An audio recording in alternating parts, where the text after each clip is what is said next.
Ladies and gentlemen, you've probably been told, just be nicer, be more patient, keep the peace. But here's the truth. Niceness doesn't change a narcissist. In fact, it fuels them. What will change the game is you shifting from people-pleasing to boundary setting. Today, I'm going to show you exactly how to do that calmly, confidently, and without apology. We've been conditioned to think that if someone is difficult, if they're selfish, if they're abrasive, what we need to do is soften up, be kinder, be more patient, bite our tongue, because maybe, just maybe, if we're nice enough, they'll recognize it and change. That works with reasonable people. That works when both sides have respect on the table. But with a narcissist, that same niceness doesn't register as kindness.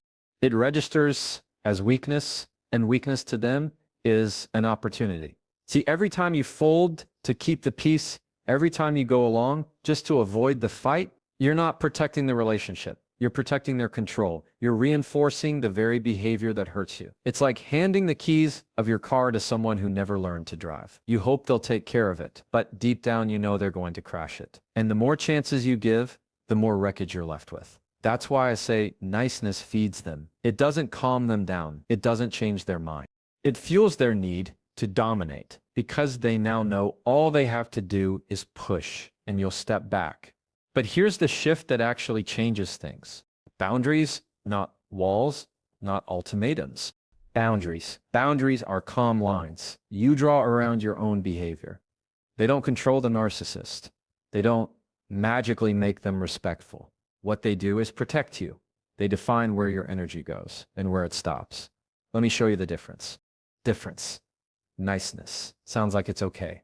Don't worry about it. I'll take care of it. A boundary sounds like I won't be doing that for you.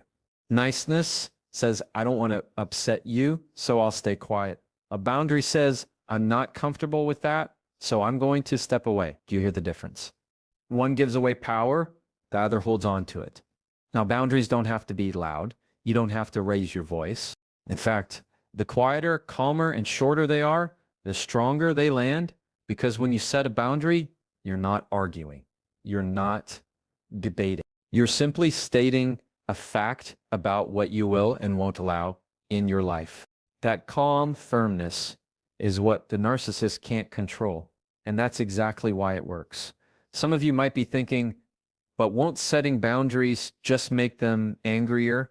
And yes, it might. But their anger isn't proof you're doing something wrong. It's proof you're doing something different. If you've been feeding them with niceness for years, of course, they're going to notice when the supply stops. That pushback isn't a sign to stop. It's a sign you're on the right track. And here's the other thing. Boundaries aren't about changing them. That's not the goal. Boundaries are about changing you, changing the way you respond. Because when you shift from, I hope they'll treat me better, to, I decide what I allow, the game changes. You take yourself out of their manipulation cycle. You stop playing the role they've cast you in. Think about it this way. You can't control the waves, but you can decide how close you stand to the shore. The narcissist will always send waves of criticism, guilt, manipulation, but you get to decide how far back you stand. You get to decide whether you're going to be knocked over every time or whether you're going to plant your feet and hold your ground. The more you practice this, the more natural it becomes. The first time, your voice might shake. The second time, you'll feel steady over time. You'll realize you don't have to explain. You don't have to justify. You don't even have to convince. You just have to calmly draw the line and hold it. And that's the beauty of boundaries. They're not about aggression. They're about clarity. They're not about punishing. They're about protecting. And the more you use them, the less power the narcissist has over you. Because the truth is, the power they've held all this time, it was never really theirs. It was yours, and the moment you stop feeding them with niceness and start leading with boundaries is the moment you take it back. One of the hardest things to accept when you're dealing with a narcissist is that you can do everything right. Calm tone, clear boundaries, respectful words, and still not get the outcome you want. That's because the outcome isn't yours to control. And if you make their reaction your scoreboard, you'll always lose because they're not interested in fairness. They're interested in winning. Most people get stuck here. They think, if I just phrase it better, if I explain it one more time, if I stay calm enough, maybe this time they'll get it. And every time it doesn't work, you end up frustrated, drained, and doubting yourself. That cycle keeps you locked in because you're tying your piece to their approval. And that's exactly the hook they want you caught on. Here's the truth. Your job isn't to convince them. Your job is to stand firm in who you are and what you allow. That's it. When you detach from the outcome, you take back your leverage. You're no longer waiting for them to validate you. You're no longer bargaining with someone who is never negotiating in good faith. You're simply saying, this is where I stand, and letting their reaction be theirs to own. Think of it like this. Imagine you're playing chess with someone who keeps knocking the pieces off the board, flipping the table, and then insisting they won. If you keep trying to reset the board and play fair, you'll be stuck there all night. But if you walk away, you win. Not because they admitted defeat, but because you stopped letting them play the game with your time and energy. That's what detaching from the outcome looks like. You stop needing them to agree. You stop hoping for that moment where they finally say, "You're right, I was wrong." And instead, you anchor your peace in your own actions, not theirs. Now, I know what you might be thinking. If I don't care about the outcome, doesn't that mean I've given up? Detachment doesn't mean you don't care. It means you care about the right thing. Your own self-respect. It means you're done riding the emotional roller coaster of their reactions. You can still want the relationship to be better. You can still hope for change, but you stop basing your worth on whether or not they deliver it. And when you do that, something powerful happens. Their words, their accusations, their guilt trips, they stop hitting the same way because you're no longer standing there holding out your hands, waiting for them to drop you a crumb of validation. You've learned to feed yourself. Here's a simple shift you can use in the moment when they attack. Instead of asking, how do I get them to stop? Ask, how do I want to show up right now? That question puts the power back in your hands, because how they show up isn't your choice, but how you respond. That's entirely yours. Let me give you an example. If a narcissist says, "You're so selfish, you never think of me," the instinct is to defend yourself, to try to prove you're not selfish, to argue your case. But when you detach from the outcome, you don't take the bait. You might calmly say, "I see it differently," and leave it there. You're not chasing their approval. You're not rewriting yourself to fit their narrative. You're simply owning your space and walking away with your peace intact. And yes, they might call you cold. They might accuse you of not caring. They might push harder to get that emotional reaction out of you. But remember this, their push is not proof of your failure. It's proof of your progress. They're losing the control they once had, and they're trying to pull you back into the same old dance. Don't join the freedom you're looking for isn't in getting them to change. It's in realizing you don't need them to. When you detach from the outcome, you stop measuring your worth by their reaction, and you start measuring it by your own consistency. That's how you break the cycle. Because the moment you stop needing them to agree, approve, or accept is the moment you start living free. When you're dealing with someone who thrives on control, the easiest way for them to get it is by pulling you into an emotional reaction. They poke, they provoke, they twist words, and they wait for you to blow up or break down, because the moment you do, they win. They've shifted the focus away from their behavior and onto yours.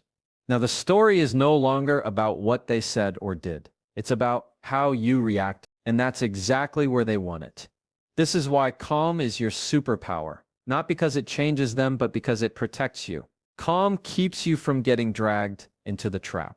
Calm keeps the spotlight right where it belongs, on their actions, not your emotions. Calm is the thing they can't control, and that's what makes it so powerful. Think about how arguments usually go. They raise their voice, you raise yours.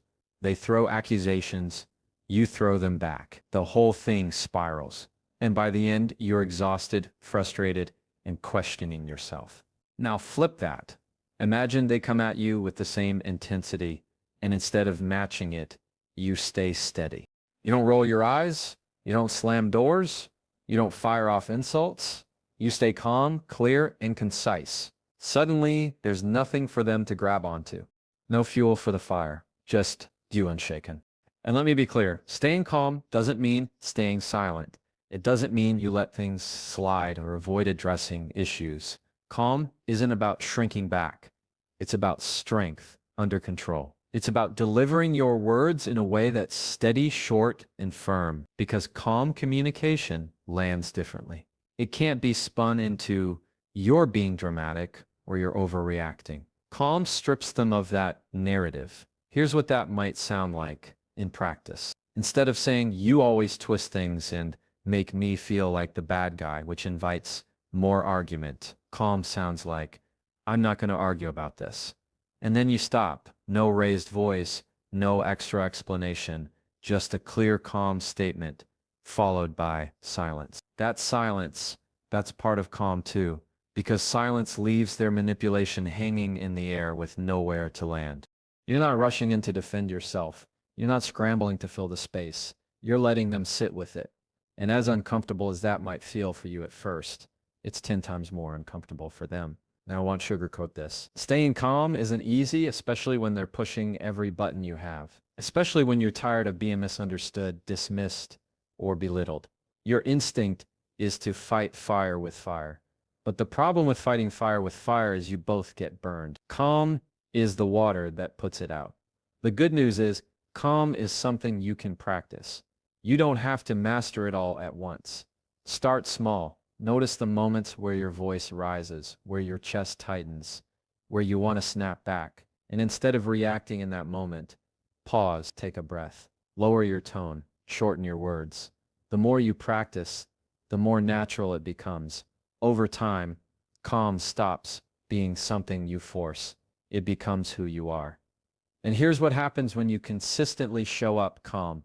First, you gain control over yourself. You stop letting their behavior dictate your state of mind. Second, you start to see just how predictable their tactics are, because once you stop reacting, you realize they're running the same playbook over and over. Blame, guilt, manipulation. It's all recycled. Calm allows you to step back and see the pattern instead of being swallowed by it. Most importantly, calm communicates a message without you ever saying the words, "You don't control me." That's what rattles them. Because for someone who feeds off chaos, calm is the one thing they can't handle. It's like holding up a mirror and showing them their storm isn't moving you anymore. And when you combine calm with the boundaries we talked about earlier and with detaching from the outcome, you become untouchable. Not because they stop trying, but because you stop feeding the cycle. You stop being the easy target. You start being the person who can't be swayed by noise. Calm doesn't make you weak. It makes you unshakable. And that's why it's your superpower. One of the biggest traps people fall into when dealing with a narcissist is the urge to explain, to justify, to over-clarify. You say no, and immediately you feel the need to follow it with 10 different reasons why. You set a boundary, and then you bend over backwards trying to make sure they understand that you're not being mean, you're not being unreasonable, you're not trying to upset them. But here's the problem with all that explaining. It doesn't bring clarity. It brings ammunition, because the moment you start justifying yourself, you're opening the door for them to twist, to argue, to poke holes in your reasoning, and suddenly you're no longer standing firm in your decision. You're defending it. Now it's a debate, and that's exactly the ground they want to fight on. Narcissists don't need your reasons. They need your reaction. The more words you give, the more room they have to control the conversation. That's why clarity beats explanation every time. Clarity is short. Clarity is firm. Clarity leaves no loose threads for them to tug on. Where explanation says, here's why I can't. Clarity simply says, I won't. Where explanation tries to get them to understand, clarity doesn't make understanding the requirement.